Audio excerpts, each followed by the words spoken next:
कभी नहीं।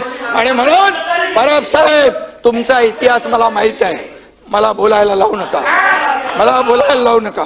मी बोलत नाही, मी कधीही कमरेच्या खाली वार करत नाही, मला सगळं माहित आहे, अंडी पिल्ली सगळी माहित आहे, कोण कुठे गेला कशाला गेला हे मला माहित आहे। हा एकनाथ शिंदे ज्यांनी केलं खुले आम केलं, खुले आम। मी तुमच्या पक्षप्रमुखांना सांगितलं होतं तुम्ही आता शिवसेना आणि भाजप युती करा, मी मुख्यमंत्री होणार होतो, 5 वेळा सांगितलं, का मुख्यमंत्री पदाच्या खुर्चीमध्ये एवढा मोह झाला, का झाला, का झाला?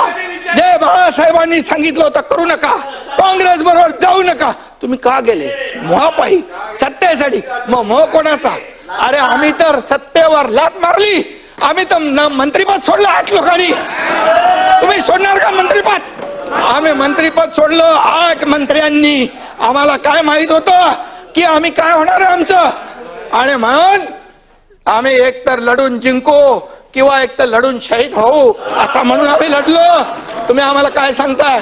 आणि म्हणून परब साहेब तुम्हाला तुमचा माझा काय वाद नाहीये, पण तुम्ही एकच आहे, जे बोलाल की तुम्ही नोटीसला जाऊ घाबरून पळाले, हे पळाले ते पळाले, आतलं मला सगळं माहित आहे, कुणाची नोटीस थांबवायला काय काय केलं सगळं मला माहित आहे, त्याच्यावर तुम्ही जाऊ नका। तुम्ही फक्त बघा, मी तुम्हाला काय म्हणालो नाही, सभागृहामध्ये तुम्ही देखील काहीतरी बोलला होता असं मी बोललो, काय कशावर?